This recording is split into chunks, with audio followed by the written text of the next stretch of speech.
Music. You got a point there. I think music is the biggest. Bro, everyone is walking around with earbuds in. Bro, let it be speakers in the trap house, bro. They're all playing the same shit, you know. Yeah, I mean, a big factor would be music, but it wouldn't be sell this. Like, okay, but this, okay, you know. I get your point, but then okay, you're saying music. Play some Beethoven, bro. Listen, everything's gonna be fried on the couch, and they're gonna be like sing along. You know what I mean? Yeah, no. But honestly, Abdul, you're saying the cradle and the silver spoon. No, but I get your point, okay?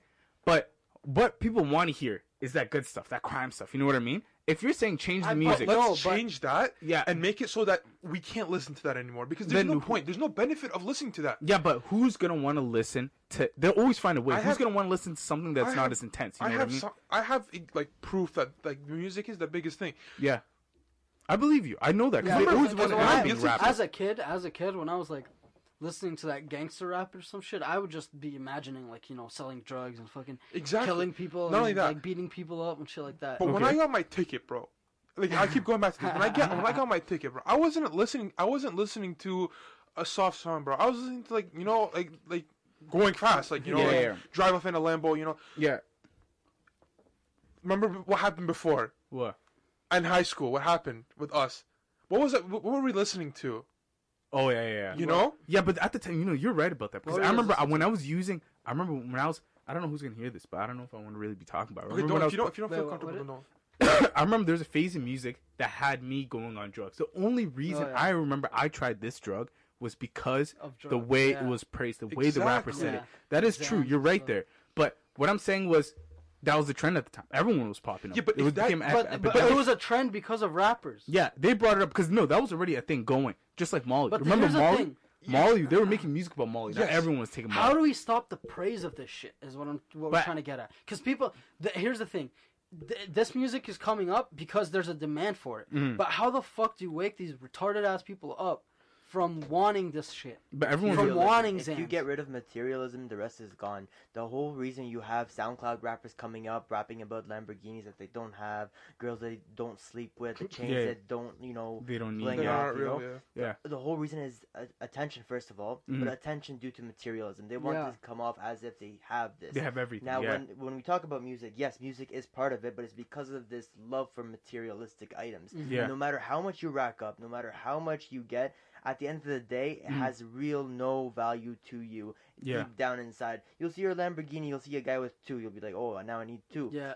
You'll get the second one. 100%. There's nothing that'll satisfy you because the more you get, the more you'll want because the more you realize you don't have. Yeah, 100%. Right? So when you get rid of music, of course, is it doable? Hard.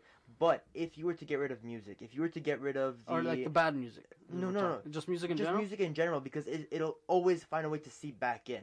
If you get rid of music, get rid of shows, get rid of movies, you'll see a drastic change. I'm not saying like get rid of art in general. There's art in like 300,000 different ways. But get rid of a lot of the modes of entertainment. The negative ones, at least. Yeah. Well, they're not go totally ham, negative. go ham, go cold turkey, and you'll see the effects. Mm-hmm. Because if you start to like shy off and do it gradually, people always find like other ways to do things. Yeah. I say like again, it's not realistic. Okay. I think it's honestly the message that is portrayed in this music, because it's not necessarily. There's some good music. Like you've listened to J. Cole. There's some woke shit. There's like messages he's giving you. There's deep shit to talk about. Mac Miller, you know, a lot of these artists also, you know, like help people that are coping with issues and through the arts and all that. So I do feel like it is that praise for that hype trap shit, that drug, that crime. Like No, Ibrahim, you had a solid point there, because the thing is. Yeah, you're right about all this materialistic stuff, right? That's what everybody wants. So everyone wants to be rich. Yeah. Everybody wants this. Yeah. But the thing is, I'm noticing is that you can't really change people's minds. You know what I mean? Like, you can change the music. You can get rid of the music to look for something else. You know what I mean?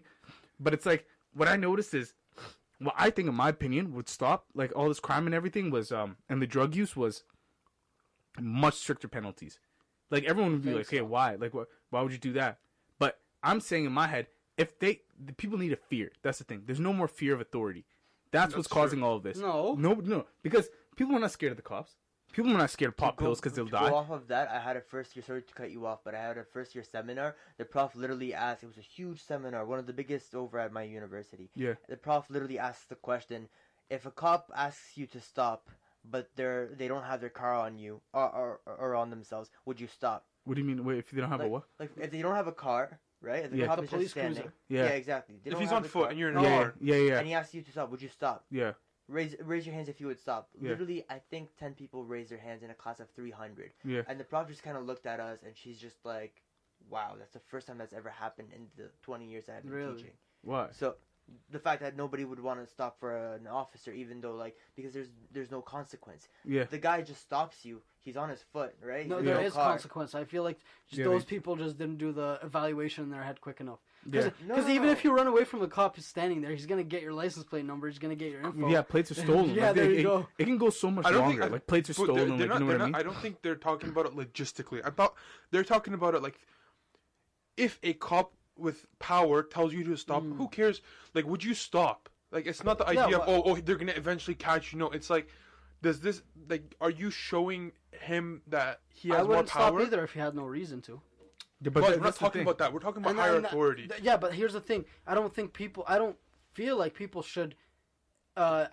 I don't know why the teacher would want more people to say yes. I think it's better that. Why? But why does everyone?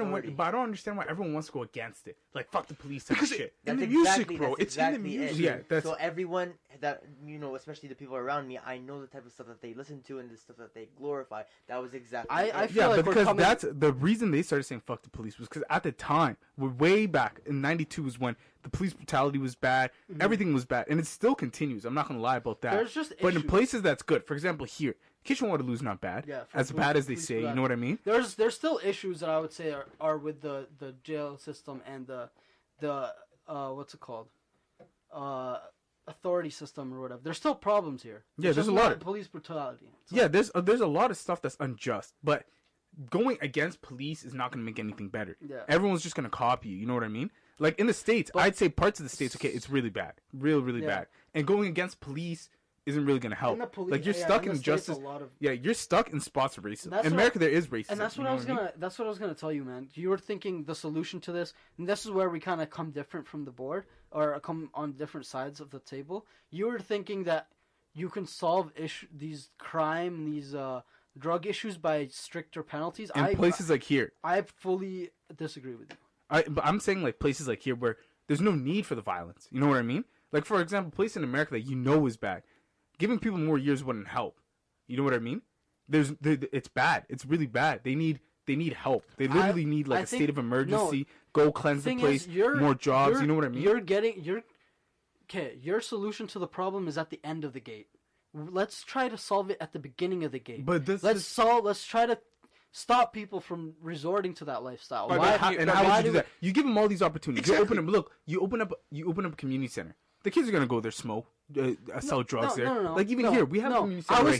I was thinking that as we were growing up, we did a lot of stupid shit because we had nothing to do, and a lot of these people are going. We went to the trap house. Why? Because there was nothing to do. We were bored. We could have been playing basketball. We could have been playing sports. Yeah. But we weren't interested. Here's the thing: sports isn't for everybody. So what I'm thinking is we give more options. We give, and also, like. It was our mentality. We somehow have to change the kids' mentality through the kids to change their mentality from, that's lame. Because we could have done so much shit. There's like so much clubs and shit we could have actually went into, but our mentality was that's lame. Yeah. Or that's boring. So what I think is we need to increase like activities and the options for kids and make it more entertaining options without having to spend money. Like over here, man. You want to go paintballing. That's fun. Any kid would want to do that rather than go smoke some weed, right? Yeah. But over here, you have to pay, what, $100 for, like, a full good day of paintballing? Everything is so expensive. So I think the solution is to give kids more options to explore themselves and explore the world. As in, like, more options to try out different careers and stuff. Because that's what I'm noticing is a big problem with why half these people don't know what they want to do when they're getting into the time they get into university or college is because they haven't tried shit. I'm thankful because my whole childhood I tried a bunch of shit. And the people that have found their passion, they have tried a lot of shit. Yeah. So I feel like the issue is to solve this issue is we have to let people, or influence our kid or encourage our kids to try things and get busy with things that fill their time with positivity rather than negativity. Because in reality, if we sat at home and learned something or read a book, it would still be fun if we learned it was fun. We were just like, we thought that shit was lame. But we thought being smart, being like knowledgeable, learning stuff was lame. We thought that gangster life was sick. And why? It was because of rap and because of pop culture. You know what would be sick though? What I just popped in my head would be, imagine it was like a get paid program to, like, for example, if a kid finishes a book and tells you about the book, not just like you know what I mean? Actually tells you about it. You get paid like a fat chunk too. I was thinking maybe that's a way to encourage people, is to encourage kids to go to school or to learn to love knowledge. Is you learn something. Incentivize it. A little bit. Not make it not us pay them. It's more like, all right, you, because in the end, bro, we're going to be helping the economy. You know what I mean? It was actually a fun fact, because I think I watched this video in high school or something where they get like some in troubled teens or in troubled youth, and they tried this program, this experimental program, where they give kids money for attendance. So like if they go a week straight, they get $50 or something, and like they found it has such a good success rate with a lot of kids. Really? And it wasn't just getting the kids in class. It was actually, and think about it, in troubled youth, that means they hated school. Like the worst of the worst, and then they learn to love going to class and love learning. But the thing is, the only issue with this is how realistic is it to pay every single student? You know, like, you can't. That's a really good idea. That's a really good idea. But, like I'd be 100% for it. But here's think about it. You don't have to. They're kids. You don't always have to pay them in money. Exactly. No. Yeah. So you can incentivize it. That's what I mean. Like, it doesn't have to be money. You can think. There's so many. That's what. Here's what pisses me off about people when they hit like walls or like hit a problem. They just stop. No, there's other solutions. There's ways to work around it. There's other solutions to the problem. It's not a one path solution. Like, everyone just puts a dead end on it. I get what you mean. And that's the problem with today's society. It's like they don't like to solve. They just like, well, shit, that's a problem. I'm just gonna sit there, wait for it to solve itself. But I don't know. What was the other question you guys were looking to ask me? Oh yeah. Do you guys have any more questions for him? I was kind of just bringing up, like, it was mainly the fact that me and you were, like, I was really trying to think of what kind of changed us, because we did grow up with, like, those bad kids. Can I be honest? Doing all these bad drugs. Like, deadass? Yeah.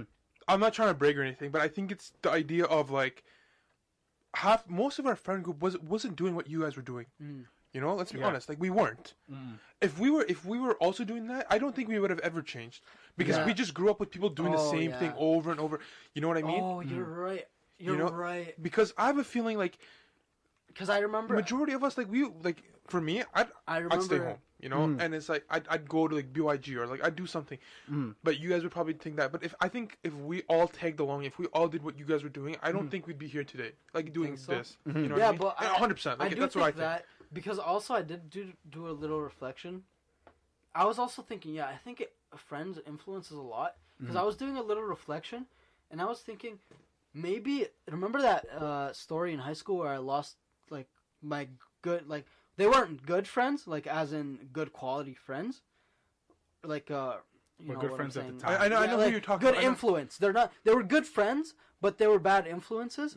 And I think, honestly, losing their friendship was like meant to be a part of my life as something for the good. Because like I feel like if I stayed friends with those people, I'm really like, I look back and I'm like, wow. Because I look at them now, like I compare my life to their life.